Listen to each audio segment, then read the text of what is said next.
In today's edition of finance.swiss, we are focusing on Switzerland's asset management industry, which is managing institutional assets such as pension funds or investment funds.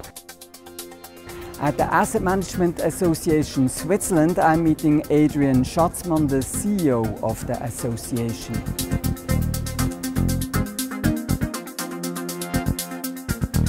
Adrian Schatzmann, thank you very much for receiving us today. Thank you for having me. The asset management industry is one of the fastest growing segments in the Swiss financial center. Why are there more growth opportunities in institutional asset management than in private wealth management currently? Well, it is true. We're growing by 6.5% over the last 6 years. And while a lot is performance, 3% every year is net new money that clients entrust us with.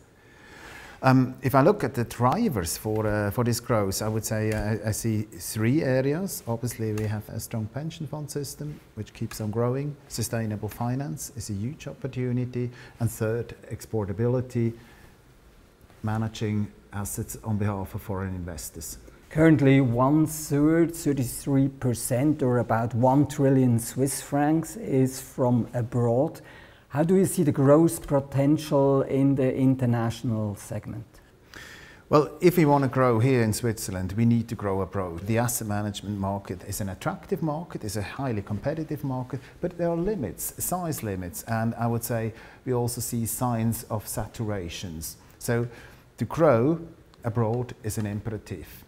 And obviously, the number you mentioned, 1/3, it is impressive. It tells us that despite some institutional constraints, remember, we still have no free market access, in particular not to Europe. Despite these constraints, we see a strong standing of Swiss asset management. The reputation, the quality asset management made in Switzerland is very attractive abroad. Where do you see Switzerland's particular strengths in asset management compared to the international competition? Probably many reasons, but I name 3. First, the proximity to the global leaders in wealth management. We have it here in Switzerland. If you cross the road, be it in Geneva or Zurich, you sit in an office of a global leader. And this proximity is not only attractive from a placement, from a distribution perspective, but also as a source of innovation.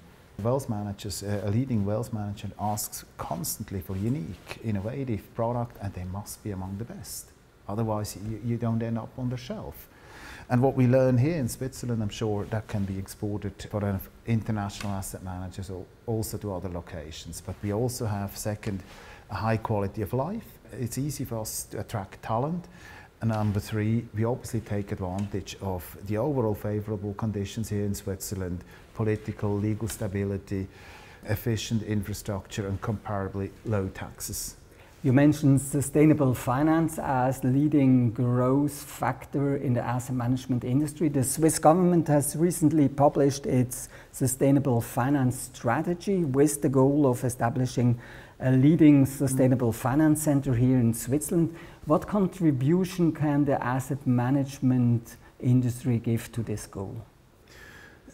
Let me first say that we very much appreciate and salute the Swiss government and the State Secretary for International Finance in particular for all their efforts. We fully share their aspirations. We want Switzerland to become a leading hub for global sustainable finance. Now, in detail, how do we contribute? As an industry, we're convinced that a hard-coded regulation for now comes too early. I mean, this topic is so dynamic. Terminology is still not, there's no consistency globally.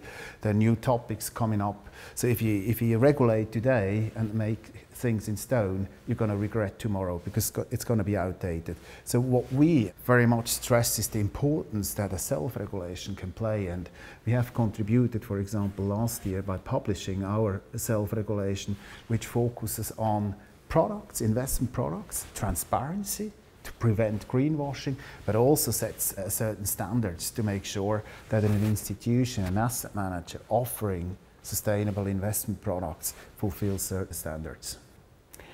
The asset management industry in its binding self-regulation has recently established that exclusion of certain industries, such as oil, from an investment universe is no longer sufficient to be sustainable.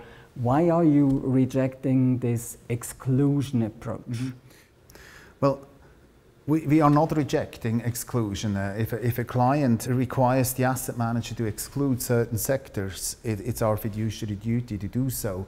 But what we are saying is that if you exclude certain stocks, take oil companies, the impact, the contribution to a more sustainable world is close to zero. It's just not good enough. Why? Let me give you an example.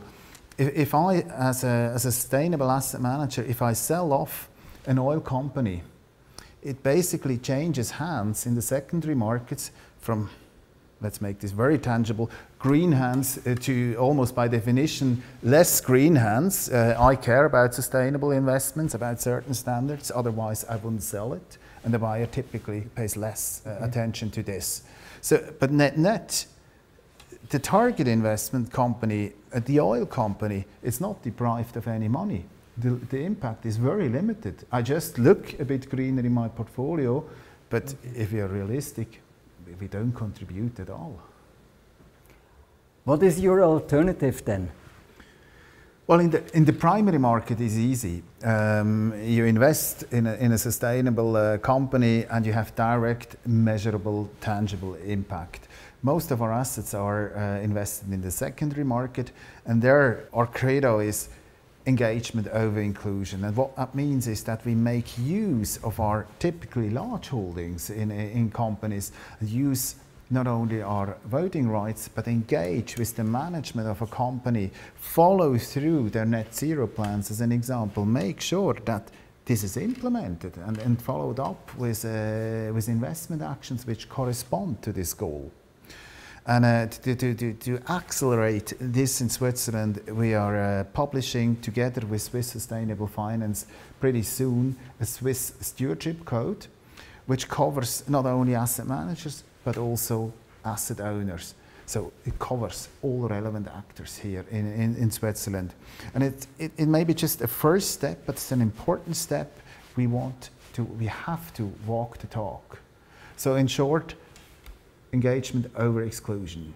Final question: with the acquisition of Credit Suisse, UBS has become one of the largest asset managers internationally. How will this change the Swiss asset management industry as a whole? We obviously have a Swiss asset manager, which in Europe will be among the top 3, globally around the top 10, which is first and foremost good news. Domestically, I mean, if there's an important and esteemed asset manager less, capital demand and capital supply, it doesn't change. And if there was a gap, I'm pretty sure we have a lot of innovative, strong competitors who would just fill that gap. For us, key is that we can keep the assets, the management of the assets here in Switzerland. Adrian Schatzmann, thank you very much for talking to us. Thank you very much.